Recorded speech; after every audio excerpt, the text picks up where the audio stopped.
안녕하세요. 제 아버지는 중학교 때 돌아가시고 어머니는 대학교 때 돌아가셨습니다. 형제 남매 없이 혼자라서 꽤 힘들었지만 그래도 나름대로 잘 버티고 살았습니다. 4년 전에 결혼을 했고 올해 3월에 첫 아이를 낳았습니다. 저는 부모님도 가족도 없지만 와이프는 부모님 전부 살아계시고 오빠와 언니, 여동생까지 있는 다복한 가정입니다. 그래서 유달리 가족 행사가 많은 편인데 어차피 제가 가족이 없어서 시간 내기 편하고 와이프 입장에서는 친정 모임 참석한다고 똑같이 맞춰서 참석해야 할 시댁 모임이 있는 것도 아니니 거의 모든 친정 모임에 참석하려고 합니다. 심지어 친정 오빠네, 언니네, 동생네가 다 따로따로 친정에 놀러 온다고 하면 그 3번을 다 가서 만날 정도입니다. 아무튼 이런 상황에서 저희가 첫 아이를 낳고 와이프가 저출근한 사이에 혼자 아이 보는 게 무섭다고 친정에서 몸조리하며 아이를 키우고 싶다고 했습니다. 그래서 조리원 퇴소하고 아직 친정에서 아이 양육하는 중입니다. 저는 금요일 퇴근하면 처가댁에 갔다가 월요일 새벽에 올라오고 있습니다. 편도 2시간 거리고요. 아이 낳고 장인어른, 장모님 포함 처가댁 식구들이 전부 좋아하시는 거 보니 저도 좋은데 그러면서 동시에 일찍 돌아가신 저희 부모님 생각이 나더군요. 솔직히 혼자 있었을 때 눈물이 난 적도 있습니다. 그래서 얼마 전 아기 태어난 지 100일이 지났을 때 아기 데리고 부모님 산소에 인사라도 드리러 가자고 했습니다. 그런데 안 된다네요. 저희 부모님 산소가 산 중턱? 그래봐야 언덕 수준입니다. 주차하는 곳에서 걸어서 5분에 있는데 풀이나 나무 같은 거 많아서 벌레도 많은데 거길 어떻게 아기를 데리고 가냐고 절대 안 된다고 합니다. 솔직히 저도 좀 위험한가 싶어서 와이프 말이 어느 정도 이해는 됐지만 그래도 좀 우울하고 울컥한 감정 때문에 제 마음을 이야기를 했습니다. 장인어른, 장모님은 매일매일 아이 보고 사시는데 우리 부모님한테도 이제는 인사시키고 싶다고 너무 너랑 처가댁 생각만 하는 거 아니냐, 너무 이기적이다, 나랑 우리 부모님 생각도 좀 해달라고 말했는데 와이프 입장에서는 제가 장인어른 장모님을 언급한 게 기분이 나빴는지 저보고 우리 엄마 아빠는 살아계시고 시부모님은 돌아가셨다, 솔직히 산소에 아기 데려간다고 실제로 보시는 것도 아니고 그냥 자기 마음 편하자고 우리 아기 위험하게 하는 거 아니야? 이기적인 건 내가 아니라 자기야, 이렇게 말을 하네요. 순간 숨이 턱 막히고 말문이 막히더군요. 부모님 돌아가셨으면 그냥 그렇게 끝인가요? 진짜 너도 나중에 내 입장이 돼서도 그런 말 나오나 보자, 그런 소리가 목구멍까지 올라왔는데 아무 죄 없는 장인어른 장모님 욕보이기 싫어 꾹 참았습니다. 저도 너무 저로서만 생각하고 있어서 와이프 말이나 행동이 일정 부분 맞을 수도 있겠지만 그냥 너무 쓸쓸하고 답답하고 우울하고 슬프네요. 설마 이제 와서 부모님 빈자리가 이렇게 느껴지리라고는 생각 못했습니다. 이제 100일 갓 지난 아기를 데리고 부모님 산소에 인사하러 가자는 게 그렇게 무리한 부탁인가요? 이럴 줄 알았으면 부모님을 봉안당이라도 모셨어야 하나 그런 생각마저 드네요. 추가, 애초에 아기를 부모님 산소에 데리고 가는 건 무리였다는 거 제가 이기적이라는 댓글들을 보며 많은 생각이 드네요. 와이프 입장에서 조금 더 생각해 보겠습니다. 그런데 댓글들에서 말씀하신 것처럼 와이프와 아기가 집에만 있었으면 애초에 이런 거 쓰지도 않았을 겁니다. 현재 와이프는 아기 데리고 산책이나 카페 같은 곳 자주 방문 중이고 오빠네나 언니네, 동생네도 놀러 다니는 중입니다. 조리원 퇴소 때부터 그랬습니다. 물론 처가댁과 다들 가깝긴 합니다. 심지어 요즘엔 이모님들 댁에도 놀러가고 지난주에는 계곡이지만 잘 정비된 수영장 있는 계곡 펜션도 놀러갔다 왔습니다. 그래서 이제 100일이 지나고 외출이 좀 자유로워진 줄 알았습니다. 그런데 저희 부모님 산소 방문은 안 된다고 하니까 제가 좀 울컥했나 봅니다. 물론 아무리 얕은 곳이라지만 산이니까 잘 정비된 계곡과는 차이가 있겠지만요. 부부 사이에 서로 비교하고 싶지는 않지만 저는 처가댁 모임 못해도 한 달에 3-4번 이상 전부 참석했는데 그래서 더 서운한 것 같습니다. 봄, 여름, 가을, 겨울 계절마다 주말 반납하고 내려와서 처가댁 농사일 도와주고 나름 노력한다고 했는데 이젠 그러고 싶지가 않네요. 그리고 제가 서운하고 화가 났던 건 시부모님은 돌아가셔서 아기를 실제로 보는 것도 아닌데 이런 식으로 말한 게 더 화가 났던 겁니다. 그래도 댓글들 보고 이번 제 생각은 고쳐 먹겠습니다. 1년이든 2년이든 와이프가 먼저 저희 부모님 산소에 가자고 할 때까지 그냥 참고 기다리겠습니다. 따끔한 조언들 해주셔서 감사드리고요. 참고로 다들 산이라고 해서 오해하시는 것 같아 덧붙이면 비포장길 시작 지점 쪽에 차를 주차하고 걸어가야 합니다. 걸어서 5분 정도 걸립니다. 저는 그냥 언덕이라 생각하는데 와이프는 저것도 산이라고 하네요. 물론 현재 벌초존이라 풀은 우거져 있습니다. 그리고 퇴근하면서 댓글들 꼼꼼하게 읽어봤습니다. 답답한 마음에 다소 감정적으로 썼던 글이었습니다. 처음엔 제가 이기적이었다는 댓글들이 많아 또 유치한 마음에 제 입장과 상황 내용을 추가했네요. 부모님이 돌아가시고 남들만큼 자리 잡으려고 정말 정신없이 살았습니다. 우습게도 그 덕분에 부모님 빈자리를 가늠할 여유가 없었네요. 그래서 전 제가 괜찮은 줄 알았습니다. 나도 이렇게 어른이 됐구나 그런 생각을 했습니다. 결혼도 하고 장인어른 장모님 포함 처가댁 식구들이 생기면서 다시 가족이 생겼구나 그런 생각도 들었습니다. 솔직히 돌아가신 부모님을 매일 생각하지도 않았습니다. 명절 때나 기일 아니면 생신 때 같이 특별한 날에나 한 번씩 문득문득 떠올릴 뿐이었습니다. 그러다가 아기가 태어났고 그제야 제가 아직 완벽하게 괜찮은 게 아니라는 걸 깨달았습니다. 아버지가 어머니가 보고 싶습니다. 저도 잔디 입힌 흙더미 말고 진짜 아버지, 어머니가 보고 싶었습니다. 나 잘 살았다고, 그래서 아기도 낳았다고 부모님께 이야기하고 싶었습니다. 장인어른 장모님처럼 일어나서 아기 한번 안아보라고 하고 싶습니다. 불가능한 거 알고 그래서 더 헛헛했나 봅니다. 그런 마음 때문에 조바심이 났나 봅니다. 그래서 산소라도 가고 싶었는데 일이 이렇게 됐네요. 어머니가 돌아가신 지 거의 20년이 되었고 저도 이제 40대가 되었는데 아직 어른이 아니었나 봅니다. 아니 아직 괜찮지가 않았나 봅니다. 아버지 어머니 사진을 보면 얼굴은 또렷하게 생각이 나는데 목소리가 기억나질 않네요. 땡땡아 더운데 고생이 많다. 목소리가 듣고 싶습니다. 와이프 말이 속상해서 글을 올리긴 했지만 댓글들에서 말씀하신 것처럼 제 마음 온전하게 와이프에게 전달하진 않은 것 같습니다. 저도 제가 괜찮은 줄 알았으니까요. 주말에 만나면 제 마음과 감정을 잘 이야기해 보겠습니다. 이 글을 쓰고 이 나이에 이게 무슨 짓인가 혼자 씁쓸하게 웃기도 하고 글을 지울까도 했지만 그래도 정말 생각지도 못한 이해와 공감과 위로를 받아서 마음이 많이 편안해졌습니다. 이래서 다들 상담도 받고 하소연도 하고 그러는 거겠죠. 정말 감사합니다. 전혀 모르는 사람들에게 이런 따뜻한 위로를 받을 거라고는 생각지 못했습니다. 어쩌면 댓글 중에 제 아버지 어머니도 계실지 모른다는 꿈 같은 생각을 하며 글을 마무리하겠습니다. 무더위에 항상 건강 조심하세요. 추추가 이렇게까지 많은 분이 보시고 댓글 남겨주실지 몰랐습니다. 그리고 생각보다 인터넷에 글을 쓴다는 게 파급력이 크네요. 친구 중에 한 명이 저한테 이 글 링크를 보내주면서 혹시 제 얘기가 맞느냐고 물었습니다.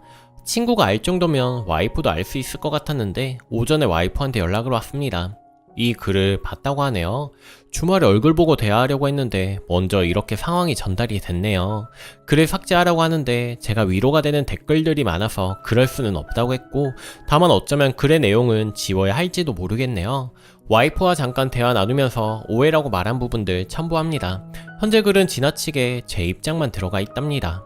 첫째, 오빠네 언니네 동생네는 전부 친정에서 차로 10분 거리이고 아기 데리고 멀리 간 것도 아니고 이모 집도 차로 20분 거리입니다. 둘째, 계곡은 친정에서 30분 거리고 말만 계곡이지 그냥 개인 수영장 딸린 독채 펜션입니다. 아기 데리고 물놀이 한 거 아니고 고생하신 부모님과 바람 쐬러 갔다 온 겁니다. 셋째, 남편한테 한 말은 진심이 아니고 순간 욱해서 한 말 실수입니다. 그 부분은 잘못했다고 생각합니다. 넷째, 하지만 남편의 말이 기분 나빴던 것도 사실입니다. 저는 지금 친정에 놀러 온 것도 아니고 친정 엄마 아빠도 아기 데리고 놀고 있는 거 아닙니다. 매일매일 같이 육아하면서 다 같이 고생하는 중인데 남편의 말이 순간적으로 그 고생을 아무렇지 않게 치부하는 것 같아 화가 났습니다. 다섯째, 남편이 친정 행사에 많이 참석하고 농사일 도와주는 거 정말 감사합니다. 하지만 그냥 공짜로 머슴처럼 일만 시키는 거 아닙니다. 농사지은 쌀과 농산물, 과일들 매번 여유있게 받고 있습니다. 요즘 물가 생각하면 꽤 도움이 되는 부분입니다. 와이퍼가 톡으로 보낸 내용인데요. 일단 누구 한 사람의 잘못이 아니어서 서로 같이 사과를 해야 한다네요. 이 부분은 통화로는 의견이 좁혀지질 않았습니다. 주말에 만나서 이야기하기로 했습니다. 참고로 절 위로해주시는 분들끼리 오해 때문에 말다툼이 있으신 것 같아 대댓글로 남겼던 내용 짧게 추가합니다. 첫째, 첫 아이가 생기고 양육 방식을 결정할 때 와이프 의견에 따랐습니다. 저는 조리원 퇴소 후 제가 육아휴직을 써도 좋고 도우미나 시터를 고용해도 좋고 장모님이 올라오셔도 좋다고 했지만 와이프가 친정에서 양육하기를 원했습니다. 장인어른과 장모님도 그 의견에 찬성하셨고요. 현재도 와이프가 원하면 언제든 육아휴직이 가능하고 도우미나 시터 고용 가능합니다. 다만 와이프가 아직은 친정에 더 있고 싶어 합니다. 장모님도 아이가 전혀 모르는 남의 손 타는 거 싫다고 본인께서 계속 돌보길 바라시고요. 그래도 혹시 몰라 매주 의중을 여쭤보고 있습니다. 둘째, 저희 아기 때문에 쓰던 방을 내어주신 장인어른께 침대를 새로 사드렸고 장모님께는 세라젬을 대여해 드렸습니다. 작지만 냉동고도 하나 사드렸고 양육 도와주신 보답으로 매월 두 분께 따로 용돈도 드리고 있습니다. 셋째, 육아가 쉽지 않다는 거 알고 있습니다. 처가댁에 같이 살면서 직장을 다니면 좋겠지만 물리적 거리 때문에 불가능하여 주말에만 내려가고 있습니다. 염치 없게 금전적인 보답으로만 도와드리는 것 같아 죄송하게 생각하고 있고, 넷째, 부모님 산소는 처가댁에서 편도 40분, 막히면 50분 거리입니다. 다섯째, 장모님은 저 혼자 지내는 게 안쓰러워서 주말마다 항상 일주일 먹을 반찬이나 요리를 챙겨주십니다. 항상 감사하게 생각하고 있고 생각 같아서는 그냥 이 글을 내버려두고 싶은데 와이프가 그건 절대 안 된다고 하네요. 댓글만이라도 보존하게 글 내용만 지울 수도 있을 것 같습니다. 조금 더 설득해 보겠습니다. 많은 분이 조언해 주시고 위로해 주셨는데 마음에 차지 않는 결과인 것 같아 죄송합니다. 순간적인 마음이야 울컥해서 좋지 않은 결정을 내릴 수도 있겠지만 아기 사진 보고 있으면 또 마음이 누그러지네요. 현실은 현실인가 봅니다. 그래도 이번 일을 통해 제 마음과 생각은 온전하게 전달하고 표현하도록 하겠습니다. 그리고 제 생각보다 훨씬 많은 분이 금전적인 지원에 대해 궁금해 하시네요. 솔직히 막 여유롭게 드리지는 못합니다. 그래서 주말에 내려갈 때 고기라도 사가고 있습니다. 매월 장인어른께 50만원, 장모님께 50만원씩 따로 드리고 공동 생활비로 100만원을 드리고 있습니다. 합치면 200만원 정도 되겠네요. 그리고 와이프한테 용돈으로 100만원 주고 있습니다. 이건 결혼 때부터 저도 똑같이 용돈 100만원 받던 거라 특별한 용돈은 아닙니다. 최종, 나중에 후기로 쓸만한 일이 있으면 그때나 쓰려고 했는데 친구도 전화해 너무 놀라서 급하게 추가합니다. 결혼할 때 바로 허락 안 하시긴 했지만 고아라서 반대하신 건 아닙니다. 제가 좀 당시에는 자리를 막 잡아가던 중이라 어느 부모가 봐도 탐탁지 않을 때였습니다. 그걸 친구들 처지에서 봤을 땐 제가 고아라서 공장 다녀서 반대했다고 생각한 겁니다. 이것도 오해고요. 이미 제가 공장 운영하시는 거 처음부터 알고 계셨습니다. 결혼 허락 후에 장인어른 장모님 저한테 한 번도 나쁜 기색을 보이신 적이 없고 정말 잘해주셨습니다. 저랑 와이프 일로 인해 괜히 나쁜 오해하지 않으셨으면 좋겠네요. 그리고 오늘 처가댁 갔다가 다시 돌아왔습니다. 여러 이유가 있지만 여러 이유 때문에 자세히 말씀드리기는 힘드네요. 짧은 시간에 많은 일이 있었는데 짧게 말씀을 드릴게요. 채영도 이 글을 보셨더군요. 저 오는 시간에 맞춰 오셨고 많은 대화를 나눴습니다. 오해하시기 전에 말씀드리면 형님네랑 처제는 휴가라서 오지 못했습니다. 이미 인터넷 여러 군데 글이 퍼져서 이 글을 삭제하든 안 하든 소용이 없고 채영이 삭제하지 말라고 하셔서 이대로 두기로 했습니다. 그리고 후기든 소일담이든 남겨도 된다고 했습니다. 그렇다고 세세히 말씀드리긴 뭐하고 채영이 장인어른 장모님한테 말씀하셨고 결국엔 와이프가 사과를 했습니다. 장인어른이 너무 화를 내시고 당장 쫓아낸다고 하셨는데 아기 짐도 그렇고 여러가지 상황 때문에 온 가족이 말려서 다음 주에 친정에서 나오기로 했습니다. 채영이 정말 많이 편들어줬습니다. 사실 이런 말 들으면 댓글 통해 많이 위로해주신 분들께 상시하는 것 같지만 저로서는 솔직히 이혼은 쉽지 않은 결정이었습니다. 죄송합니다. 사실 평생 기계만 만지고 살아서 둔하고 뭣도 몰라서 친구가 인터넷에 글 한번 써보자 했던 게 너무 큰일이 된 것 같은 겁도 나네요. 솔직히 태어나서 제일 많이 위로가 된 순간이었습니다. 감사합니다. 그리고 무엇보다 많은 댓글 중에 저와 비슷한 상황 혹은 비슷한 상황을 둔 사람을 가까이에 두신 분들의 댓글에 깜짝 놀랐습니다. 나쁜 말이지만 나만 그런 게 아니구나 라는 생각과 함께 저보다 더 깊은 상처를 감내하고 계신 분들을 보며 정말 많은 공감과 위로와 제 부족함을 느꼈습니다. 저한테 공감하고 위로해주신 분들과 따끔한 조언 주신 분들께 모두 감사드립니다.